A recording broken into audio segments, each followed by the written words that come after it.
आज हम लाए हैं आपके लिए sexual reproduction and flowering plants जो चैप्टर है उसका second part. So welcome to Surabhi science hub और हम स्ट्रेट अवे शुरू करते हैं हमारा चैप्टर।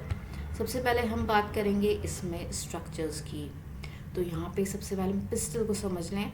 पिस्टल जो कि एक फीमेल पार्ट होता है फ्लावर का, उसमें सबसे ऊपर होता है स्टिग्मा, देन स्टाइल, फिर ओवरी, और ओवरी के अंदर होते हैं ओव्यूल।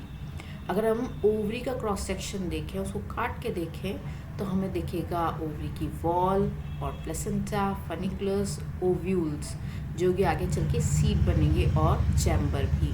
ये तो आपने एक ही तरीके की देखी है ओवरी, ये कई तरीके की हो सकती है। इसमें प्लेसेंटेशन एक्साइल भी हो सकती है, मार्जिनल भी हो सकती है। ये इस तरह के मैंने यहाँ पे बना रखे हैं और आपकी बुक में ये बेसिक स्ट्रक्चर है।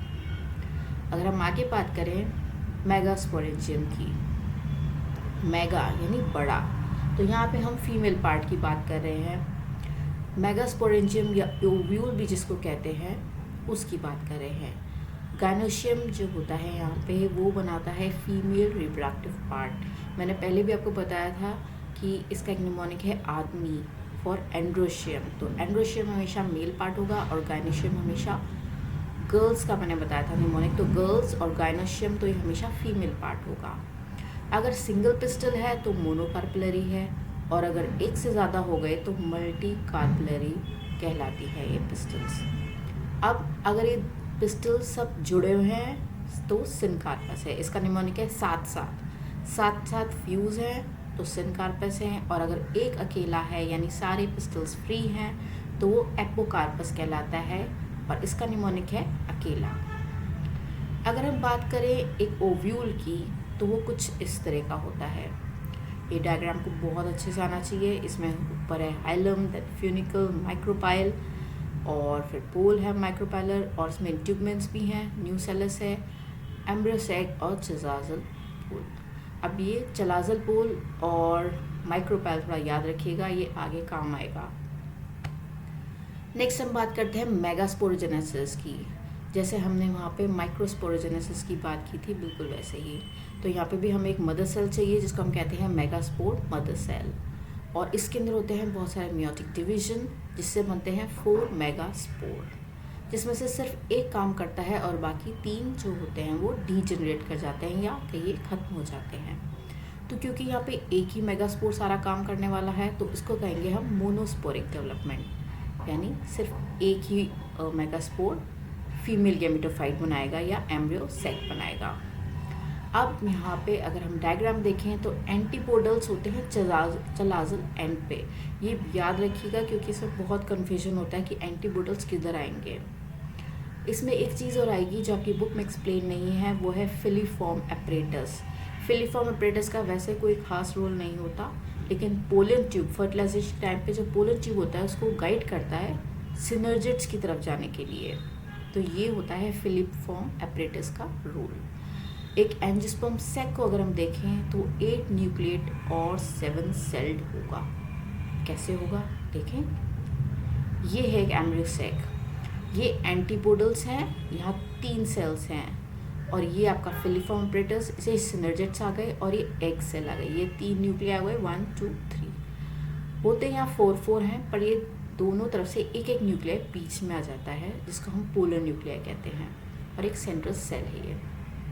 अब ये 7 सेल्ड कैसे है, तो यहाँ तो 1 2 3 यहाँ पे सेगमेंट्स हैं, यहाँ पे भी 1 2 3 कितने हो गए 6, और जो 7th है वो पूरा ये एक होता है, यानी ये एक सेल के अंदर आपके 2 न्यूक्लियाई होते हैं। तो इस तरह से ये 8 न्यूक्लियाई और 7 सेल्ड होता है। इट्स वेरी कॉमन, एंजियोस्पर्म से पाया जाता है। अब हम बात करते हैं मेल और फीमेल गैमेटोफाइट के डिफरेंसेस की। तो सबसे पहले मेल गैमेटोफाइट कहाँ से आएगा, माइक्रोस्पोर से, और which is produced inside the polar chamber में। फिर माइक्रोस्पोर्स जो होते हैं मेचोरिटी पे शेड हो जाते हैं और उनको जाना पड़ता है स्टिग्मा के पास। अच्छा, एक चीज़ और है, क्योंकि हमने देखा है कि माइक्रोस्पोर्स जो होते हैं उनके पास कोई टेल तो होती नहीं, तो उनको पोलिनेशन की भी बहुत ज़रूरत पड़ती है। तो यहाँ पे माइक्रोस्पोर्स शेड होके पहुँचेंगे स्टिग्मा के पास। नौ एक मैच्योर मेल गैमेटोफाइट होता है वो 3 सेल्ड होता है। अगर वहीं हम बात करें फीमेल गैमेटोफाइट की, तो वो आएगा मेगास्पोर से, जो कि कहाँ होगा, न्यूसेलस ऑफ एन ओव्यूल में। अब मेगास्पोर कोई शेड तो नहीं होते फ्रॉम द ओव्यूल, और उसी के अंदर डेवलप होता है एम्ब्रियो। जहाँ वो 3 सेल था गेमेटोफाइट, मेल गेमेटोफाइट, वहीं फीमेल गेमेटोफाइट 7 सेल हो जाता है। अब एक और निमोनिक मैं आपके लिए लेके आई हूँ प्लांट पार्ट्स का, जिसमें बहुत कन्फ्यूजन होता है। अब जैसे यहाँ स्टेमन है, स्टेमन को आप कैसे याद रखेंगे कि मेल पार्ट है या फीमेल, तो इसकी स्पेलिंग देखिए, इसमें लास्ट में है MEN, मैन, तो ये मेल पार्ट हो गया। पिस्टल के बारे में बात करें तो उसमें L आता है, and L stands for lady, तो ये फीमेल पार्ट हो गया। स्टिग्मा की बात करें तो उसमें माँ आता है लास्ट में, MA एज इन मदर, तो ये हो गया फीमेल पार्ट। तो इस तरह से आपको याद रहेगा कि कौन सा मेल पार्ट है और कौन सा फीमेल पार्ट है। अब मैं आपके लिए लेके आ रही हूँ एक ऐसी स्लाइड जो आपको ज़रूर याद करनी है और जो बहुत इंपॉर्टेंट है। पॉलिनेशन जो आपका टॉपिक है उसका करीब आधा पार्ट वो कवर कर रही है।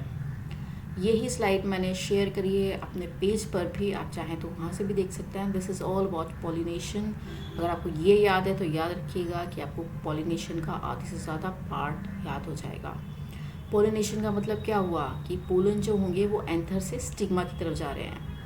अब ये 2 तरीके का हो सकता है, सेल्फ पॉलिनेशन यानी सिंगल प्लांट के अंदर ही होगा, और क्रॉस पॉलिनेशन जिसको एलोगेमी या जेनोगेमी भी कहते हैं, जहाँ 2 प्लांट्स चाहिए, यानी एक प्लांट से पोलन ग्रेन निकलेगा और दूसरे प्लांट का ओव्यूल काम में आएगा।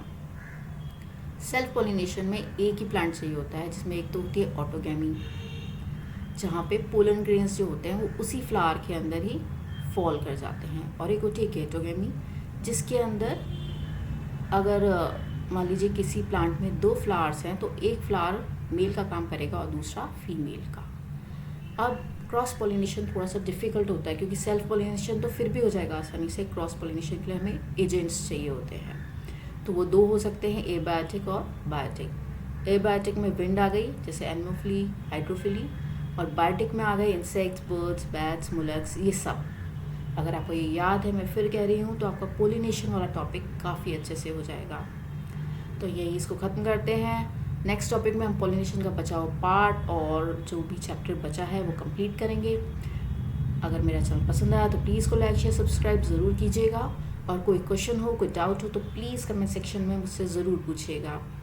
चलिए मिलते हैं नेक्स्ट वीडियो में इसी टॉपिक को आगे कंटिन्यू करते हुए। तब तक के लिए